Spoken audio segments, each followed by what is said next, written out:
వీటి పసరు తీసి 1 స్పూన్ తేనె 2 స్పూన్లు పసరు కలిపి ఉదయం సాయంత్రం తీసుకోవాలని అమ్మతో చెప్పు. అలాగే, వస్తాను. మంచిది.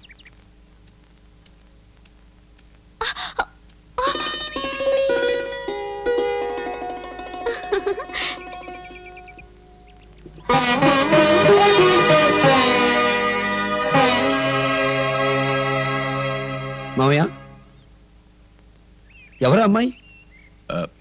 ఆ అమ్మాయి పేరు గంగా. ఈ ఊరేనా? మనోరమ్మాయే. ఎవరమ్మాయి?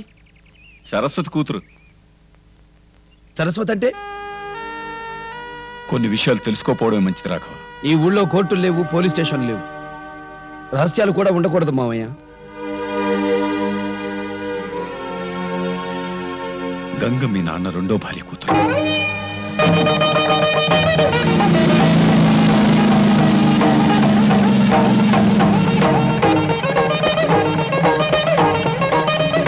అమ్మా, అమ్మా. ఎవరు? నేనమ్మా, విజయరాఘవుణ్ణి.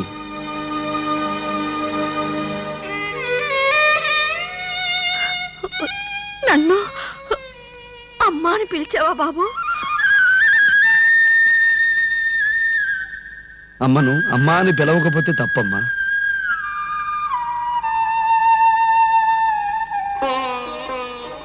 గంగా, ఇలా రా. నేను నీ అన్నయ్యనమ్మా, భయపడకు, రా. 6 ఏళ్ల వయసులో ఊరు విడిచి వెళ్ళిన నాకు ఈ విషయం తెలియదు. తెలుసుంటే ఊరికి దూరంగా ఉండాల్సిన అవసరం మీకొచ్చేది కాదు.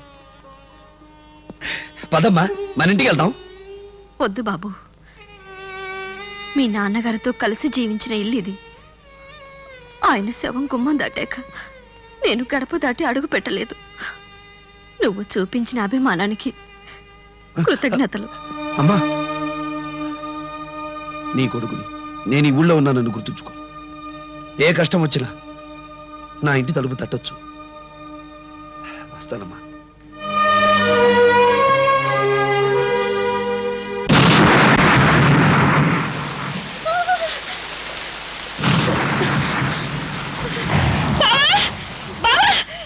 అయ్యో, అలా కలిసిపోయామేమే. గొడుగేసి రాపోయా? దారిలో నీలాంటి ముసలితో గొడుగు లేకుండా వెళ్తుంటే దానం చేశా. బావా బావా, ఓని పిండాలి, కొంచెం సాయం చేయవా? ఇటీవే నీ పిండుతా. నువ్వే పిండుకోపో.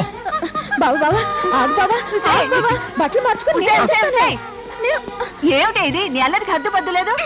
మీ నాన్నని పిలిపించరా? పిలిపించి ఏం చేస్తావు? మీ ఇద్దరికి పెళ్లి చేస్తా. చేయి చూద్దాం. నాతో పెట్టుకోవద్దు, ముహూర్తాలు పెట్టించేస్తా. పెట్టించి చూద్దాం. అయ్యో, ఇదేంటి ముహూర్తాలు పెట్టించేమన్నాను? అయ్య బాబోయ్, నా పెళ్లి కదా, పోలేడు, సిగ్గుపడిపోవాలి. వీరరాఘవరెడ్డి, నేను దొంగలా రాలేదు, దొరలా వచ్చా. నీ ఊరొచ్చా, నీ ఇంటికి వచ్చా, నీ నట్టింటికి వచ్చా.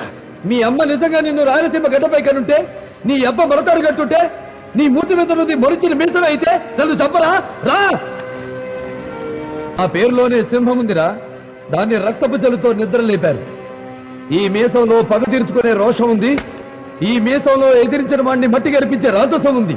ఇప్పుడే ఇక్కడే మీ అందరినీ తెగనరకపోతే